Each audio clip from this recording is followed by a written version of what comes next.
Today we'll be looking at Morphmarket auctions ending anywhere between Friday the 15th of November and Sunday the 17th of November. Before we get started into the video, we actually wanted to call out that we just started a Discord server. It's very young. We only just announced it on our recent live. If it's something you're interested in joining, check the link in the description. It's kind of a community that we kind of want to start growing, where we kind of help each other out, share pictures of the animals that we love. Whatever it is, the whole community can come together and help each other out. Obviously, I'll be popping in there as well from time to time. I'm going to try to at least look at it like once a day, every other day or something like that. We're still kind of looking at tinkering a little bit, but definitely check it out if you just want to join a really cool community that we're hoping to start. But let's get right into the video. And what we're going to be getting started with is a pretty cool one. That would be this Pastel Monarch 50% het genetic stripe girl. There is a reserve on this one, which could be decently high, to be completely honest. Monarchs still hold a pretty high value. Monarch is also a gene that works quite well with Pastel, although I usually like the darker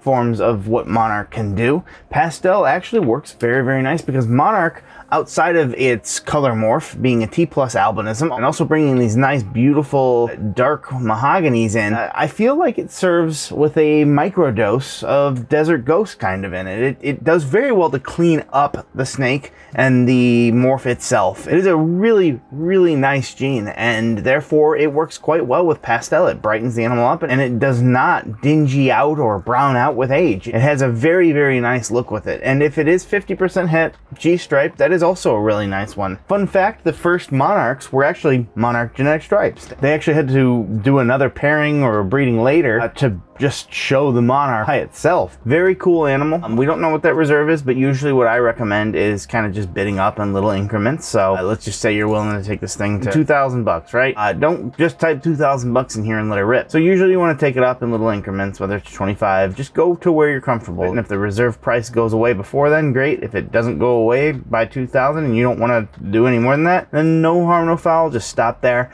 And the auction, if nobody else bids it up, will just be null and void if it does not meet that reserve. But very cool animal, and I do recommend sending a genetic shed test to RGI. You can test for genetic stripe. They actually have a sale right now throughout the entire month of November. You can actually get 25% off. Of course, we do have our own coupon code Rhino. So if you're going to get multiple tests on an animal, just as a reminder, you can get the cheaper one for free, and that can save you quite a bit more than just even that 25%. But a beautiful animal. Monarch is a wonderful, wonderful project that I absolutely love and hold near and dear to my heart. Moving right along to an animal that is often the reason people got into breeding bull pythons, and that would be a banana clown here. Specifically this Orange Dream banana clown. It is also het pied and could be Super Orange Dream, which is really nice. A very, very beautiful girl. Being het pied too means that you could potentially work the clown pied projects, but with Orange Dream banana, and that they all look great. Banana clowns, banana pieds, combining together. Orange Dream pieds, clown pieds. Very, very beautiful project. And if it is super, that means that every single baby that this girl has would be a Orange Dream minimum. On top of that, being a banana clown female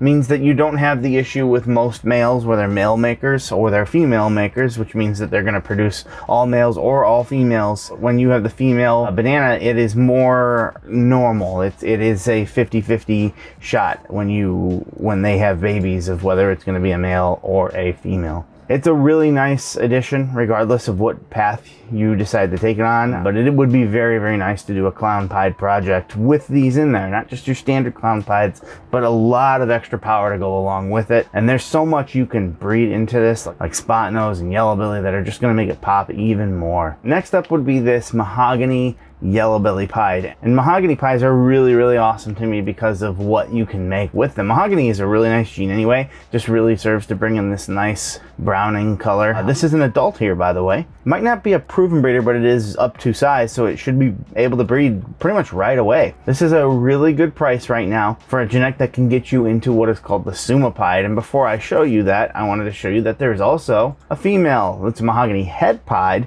but still I feel like this one will go for even cheaper. Now this is not a proven breeder, nor is it ready yet, but it does have a good amount of size to it already. It's well started at 340 grams, so you wouldn't be able to just buy these two and start making Suma Pieds immediately, but it could still be something you grow up so that you can eventually start putting this to make the Suma Pieds, and the Suma Pieds are some of the most beautiful snakes ever. And this is a very dark animal, sometimes being black and white, but often bringing quite a bit of these dark blacks, but then mixed in with this kind of mahogany brown, almost like a wood stain type look. I really actually like this because you do have pure darks, but Mahogany Pieds, in my opinion, almost look like they throw a bit of paradoxing in a way. They don't, but it just looks that way because you can see it's very dark, and then suddenly brightens it up, just kind of just marbling in there throughout the snake. You can kind of see in some of these other combos the same thing here, like on the lower part of this saddle right here, it's much lighter than over here. In general, everything is a more dark tone, but you do have this just chaos kind of going through there,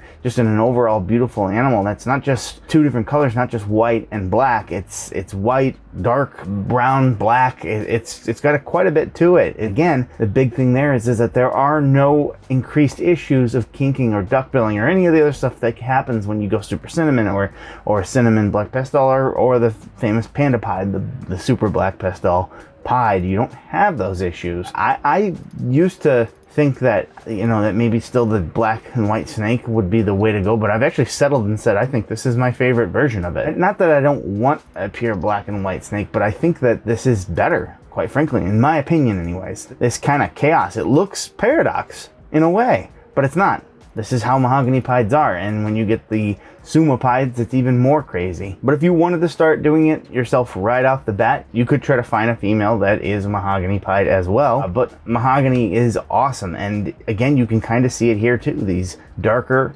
saddles, not quite as dark as the super mahogany, the Suma that is, but darker saddles next to these clashing lighter ones. And that's kind of what I'm getting at, is that you can do this with other genetics and still create awesome animals while you're growing up or trying to source another Mahogany Pied female. Moving right along into this Stranger Pied 66% Het Clown, and I don't think you can go wrong here. This is really, really nice. Stranger goes well with Pied, goes well with Clown. We're kind of so far showed off a couple really nice Clown Pied type projects.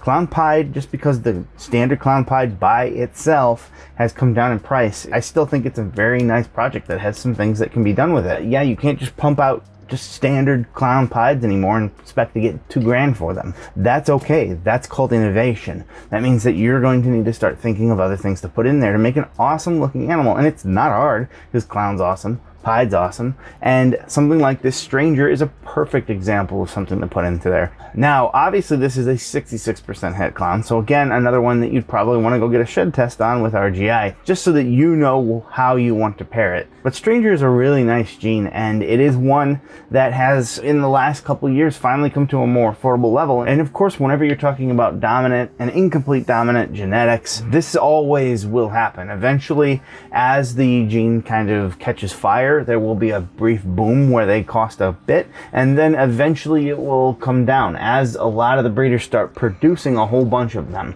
you will eventually get in and realize that there's far more of them available that you can get in on, and they still get a high amount. You can see here with 24 hours left, this has some interest, and I can definitely see this going up more. But the potential for Stranger Pieds, and especially if you can hit on that Clown, the Stranger Clowns are absolutely beautiful. There's so much you can do with this, and the simple one is Yellowbelly. Get Yellowbelly into this right here, and you will see some very nice things, because Stranger and Yellowbelly work quite well together. They work great in Clown. I'm sure they're going to work great in the Clown Pied if you get lucky and can prove that Het Clown out. Another one here from the same breeder, actually, with Ball Python Shed, a very quality breeder, would be this Redhead Het Clown.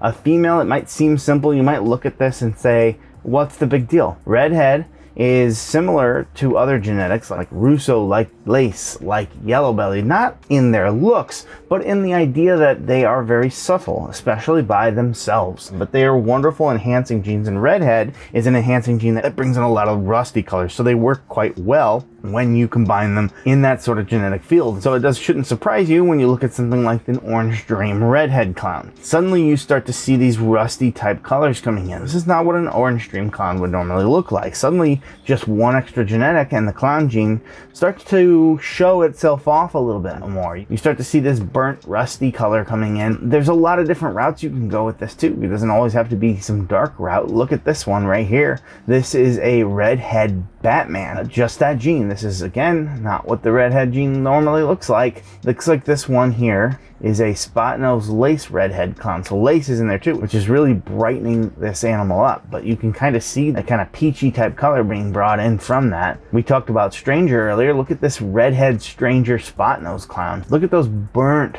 colors, these rusty oranges in the background. Looks like a fire burning beneath the surface. On top of that, you can start to see finally the head showing a lot of this earthy type color to it. Just an absolutely incredible animal here. We actually got some footage from Ball Python Shed of a Redhead Black Pastel Yellowbelly Clown, a bunch of Redhead Clowns. You can start to see here how it interacts with it. It works quite well with these genetics like Yellowbelly, Black Pastel, Orange Dream, Cypress Clown, anything like that. It looks absolutely beautiful. And you can kind of see these burnt colors coming in on all of these animals, quite frankly. But this one in particular, we really caught our eye at the Schaumburg show this year. So this might seem like a very subtle gene, and you might notice that I think people are starting to sleep on the Redhead gene a little bit less. It is at 160 bucks with 14 bids. I plan to kind of look at this, so I like to do a strategy here and place a little bit of a placeholder bid. I completely expect to be outbid. The whole point of it is in about 23 hours, I'm gonna get a reminder saying, hey, you got an hour left. So then I can jump back on there and kind of see what it's at and determine if it's something I want to get in on. This is a really good opportunity. Getting Redhead into your genetics, especially with Clown, is really nice. It has so much more it can do, because a lot of it has been heavily focused on Clown, quite frankly, because it does so well, let's face it, and Clown is so incredibly popular. What other things do you think that this could work well with? I bet you they're already out there for some inspiration, but what do you think that you could put it to? Because I think that we haven't even begun to scratch the surface of what we can start to do with Redhead. Moving right along to this Wookie Black Pastel possible Leopard 50% Het Clown. This one could go for a bit cheaper simply because of the 50% Het Clown, but you would want to immediately go get this one tested from RGI. Immediately what I'm thinking is I want to work this into a Kraken project, and if you don't know what the Kraken is, you can kind of see it here, and Wookie and Black Pastel are an integral part of making these beautiful animals, and what it does is it's been named for the little pattern that comes along the side, which looks like these kind of the suction cups of the Kraken. But regardless, these genetics are very, very nice. I think you're going to find some use for, even if it didn't prove out, but if it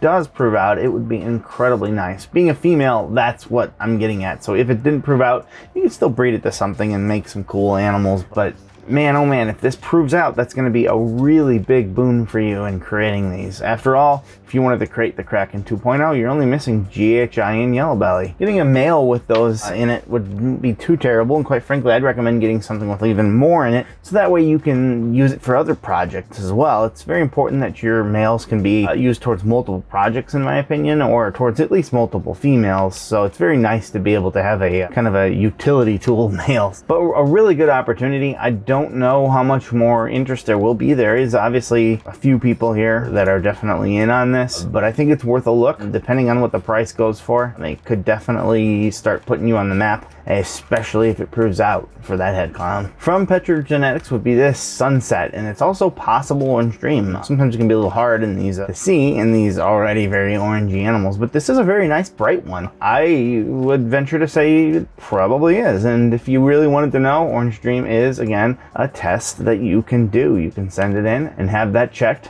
but there is no reserve on this boy here, and if you wanted to start a Sunset project, a male, in my opinion, is the way to do it, especially at least if you wanted to start doing your own projects and creating your own hets, whether it be with dominant and incomplete dominant genes, or in the double recessives, or even more that you can do with Sunset. I really like the banana sunsets, the lavender sunsets, a lot of those that really lighten it up and keep it from getting too dark. Even though I do like the dark morphs, Sunset is a genetic that I don't think you really need to do much to make make it completely shine. Just one gene. Like I said, banana sunsets are about my favorite ones that I've ever seen. They keep a very nice bright color, but bring in a lot of orange. They're very, very, very beautiful. And we have gotten animals from Petrogenetics before. They are absolutely top tier quality breeders. I can't recommend them enough. If you were looking for a sunset and to get into the sunset project, you found your male right here. Next up from Corey Woods Reptile would be this Super Asphalt Possible Albino. And the big thing here, being a Super Asphalt, I pretty much always show them off. I think Super Asphalts are absolutely gorgeous. This is about a year-old female, so it's already got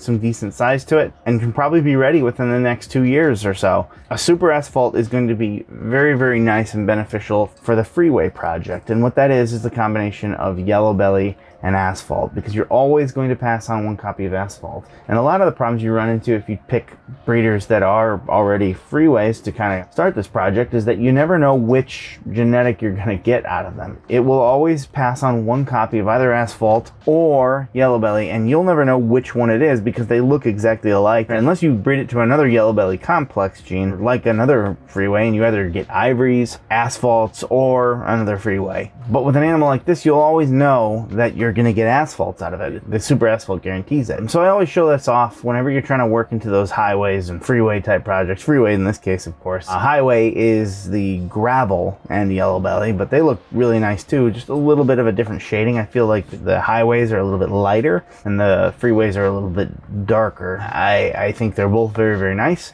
And I remember a time when Super Asphalt females were going for quite a bit more because they're very, very useful in creating this highly sought after morph. Freeways, highways, they're among the ones that I consider will always be sought after. Kind of like bells and bananas and such like that. They are always going to be a very, very popular genetic that people will love either as pets or as breeders because they're just incredibly visually striking. There's nothing even really to say about it. They look like a freeway and a highway. It's incredible. Moving right along to this Mandarin, which is ready to breed. Now, he might not look like much. Mandarin by itself, you can kind of see what it does. When you look down at the belly, you see this orange coming in. Almost looks like a little bit of like a dose of the Enchi, what it does at least in terms of the color besides the pattern, or maybe even like a orange dreamish type kind of coloring down there. But it's what they do when they're in combos and what they do in a specific combo, which makes it incredibly useful. Being a male, you can start breeding out and creating more Mandarins, and preferably eventually to try to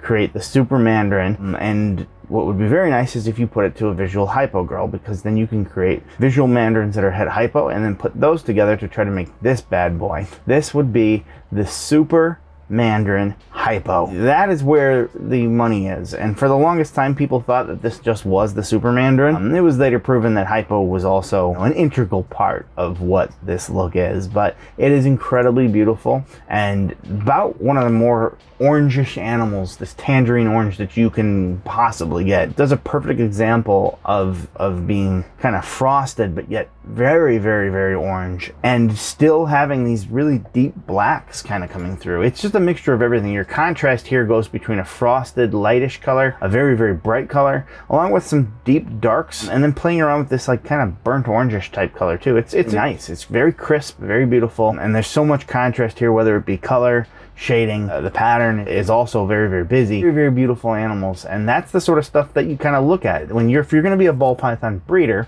You have to look deeper than just the surface. You look at that and you're just like, okay, it's a little bit better looking than normal, but it is what you can do with these subtle genes. That is a key integral tactic that I have had to learn. Do not skip on these subtle morphs, especially when you start seeing them in these combos. Just look for inspiration from people who have already kind of started doing it and realize that these subtle morphs are the key to putting yourself on the map and creating such beautiful animals like this. Another really nice one here would be this Pastel Het Zebra boy. I don't know what this one will go for it. I don't think it went up too much earlier, but Zebra is a really cool morph. As you can see here, this doesn't just look like a pastel, and even though it's Het Zebra, typically recessives do not throw much of a marker. Sometimes they will have little bits of things here, like everybody knows about the Pieds having kind of the tracks near their belly sometimes. We've heard about the Monsoon having markers and such like that. Even I've seen some things with the Monarch myself that kind of have these little markers, but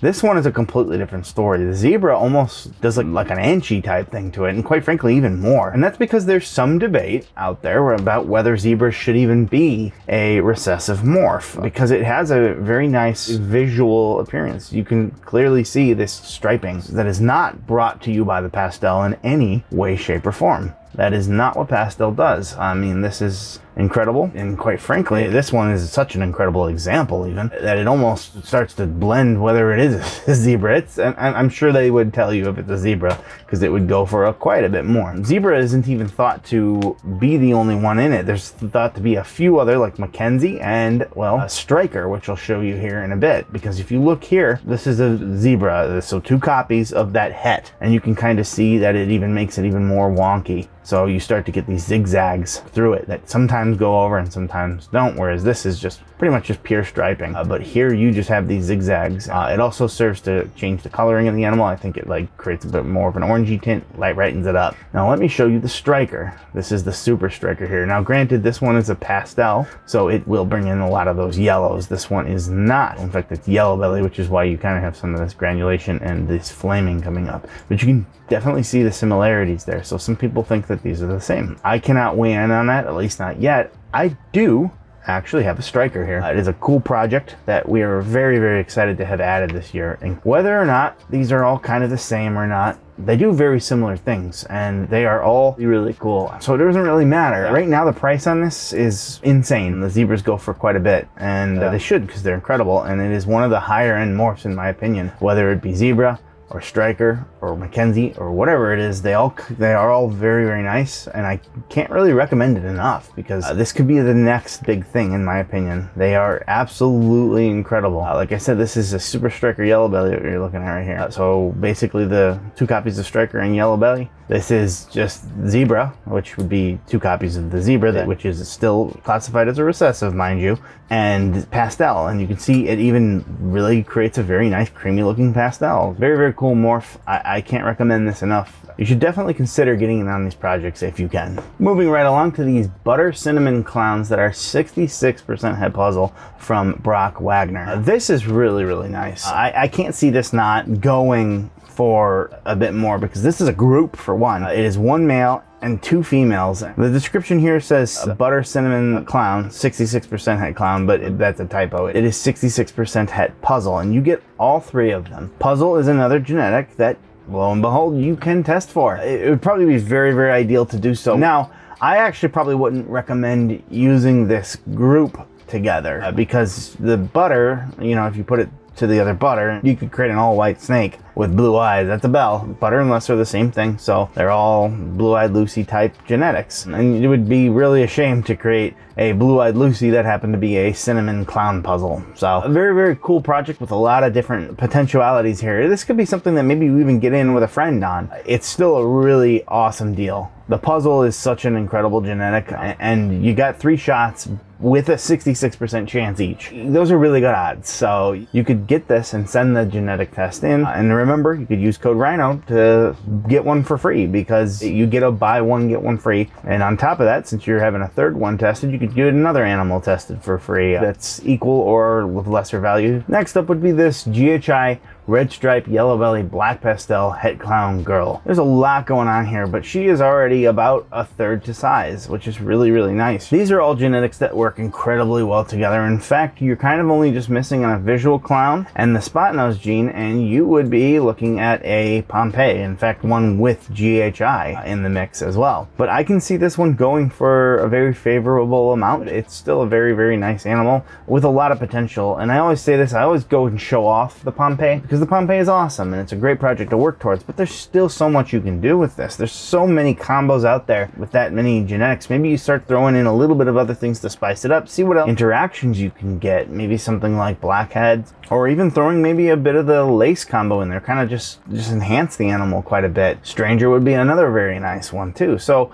you don't have to go the Pompeii route. You can actually be a little bit adventurous and kind of see if there's anything else you can make with these particular genetics, which all work very, very well, quite frankly. But again, I don't know how much this one will actually go up to, so you could possibly get this at a very nice rate on top of all that too. And again, probably have a minimum of a year of work taken off on feeding this animal. Whenever you get an animal with this much weight, not only are you saving your time towards getting towards the breeding projects that you want, but you are saving money. You're looking at all the rats and rodents that have been fed into it, the work that has been done there, and you kind of have something that's more well established on top of that, so that you can rest assured that your animal will be to size a lot sooner than not. Moving on to our final four here, starting with this Fire Redstripe Spotnose Yellowbelly Clown. This is one of the more incredible ones on this list today. I absolutely love the look of this animal. This being from Rubber City Royals, which doesn't surprise me. They're always producing just absolutely incredible animals like this. Talking about the Pompeii even right there, you're missing one thing here too, and that'd be the black pastel.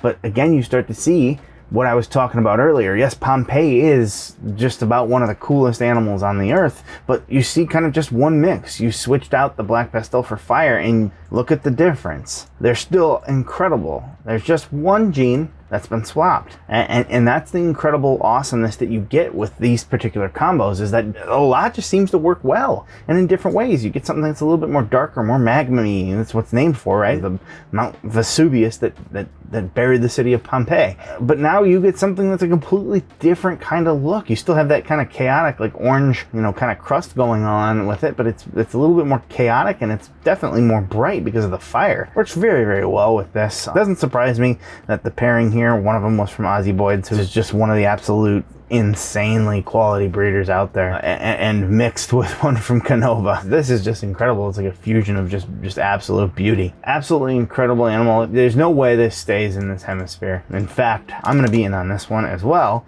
because I just want to see where it goes, and I definitely could use another male clown to put into my collection to have more options and different directions to go. This would be a really nice pickup for anybody, honestly. A really powerhouse male. There's no doubt. This is absolutely gorgeous. Bravo to Rubber City Royals on this beauty. From Cyber Serpents would be this Pastel 100% Het Sunset, 66% Het Hypo. Just a really nice one. Cyber Serpents is a really good breeder as well. But another male that could go for a bit cheaper, quite frankly, because people sometimes look at this sort of stuff and they see just with their eyes. They're not seeing the bigger picture. And yes, a male with your hets in it is not the most ideal way to go about things always, but sometimes that's the best way to do it if you're on a budget. And we haven't even talked about the Het Hypo yet. Again, another one you definitely want to send in a shed test for, because Hypo is another great way to kind of keep that brown out at bay from sunset. Hypo sunsets are really, really nice, and if you can hit that combo, that would be very, very, very ideal. It's got 300 grams to it, so it's about halfway for a male, maybe a little bit more than that, quite frankly. But you could start sourcing your female after you get the test done. That way you know if you can get something with hypo in it as well, whether it's a double het yourself. Again, going head to head is not ideal, but for some people out there, that is the game, because you don't have a bunch of money to invest into this, but that's okay, because you can still make really cool things. Your odds won't be as good. Obviously, you have a 1 in 4 chance for both. If you were to get lucky and this were to be het hypo and you were to pick up, say, another double het female, you'd have a 1 in 4 chance of hitting the sunsets, and then you'd have another 1 in 4 chance of hitting the hypo. You kind of do the math there, and well, it's harder to hit the double, but your odds are still good of hitting a sunset,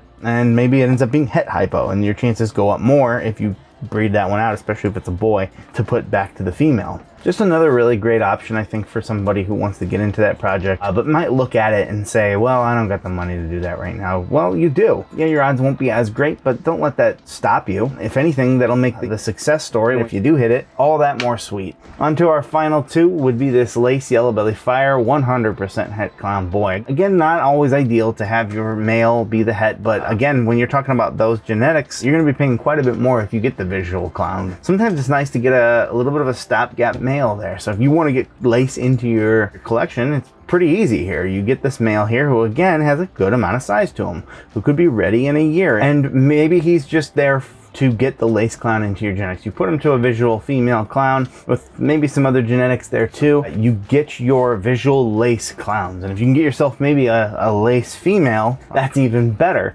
because then you can get the white lace, and you know, maybe you end up having to do, you know, head to head to make that work in your budget, but it would be very, very nice if you could, because those are absolutely incredible and very, very powerful animals to have in your breeding programs. Here's a lot of these more subtle genes, and you kind of stack them on top of each other. Obviously fire does show a little bit of more of a lightning type animal, but lace and Yellowbelly, even when you put the two subtle genes together, suddenly you start to look at it and you go, okay, they're working together quite well. But I like to say sometimes you get this animal and maybe it won't stick with you forever. Maybe you use it to get that visual clown lace, and you then grow it out, and then you're able to kind of move on from this animal, pass on to somebody else, and give them the opportunity to do the kind of same thing that you did. And now you have a more powerful animal that is visual clown, and you can start making some really nice animals, and you can kind of start planning your future with the lace project. Lace is, again, like I mentioned earlier, a little bit more subtle of a genetic, at least by itself. I mean, you can definitely tell it, I think, more than say something like Russo or something like that, but it's absolutely incredible animal. And quite frankly, a lot of these subtle genes just start to stack up together, and when you put them together, like lace and Russo, ironically, they are incredible, and you can start getting some really, really nice things like this animal right here. Obviously it's a white lace right here, but then you can see this fire Russo Spotnose lace. They are absolutely incredible. So definitely don't sleep on lace. This animal, I would imagine, still going for a little bit more. It only just got up when we started doing this, so I don't anticipate it sticking around at the 0 mark with 0 bids for too long. And that was actually our last one. I don't know how to count, apparently. But hope you enjoyed the video. If you ended up bidding on anything or won anything in the past or on this eventually, let us know in the comments below. I always like hearing about it. And if you'd like to see any of the genetics we talked about in this video, you can actually check out a pretty comprehensive list of some of the more upcoming genetics that we think are some of the more popular or poised to take over right here and here.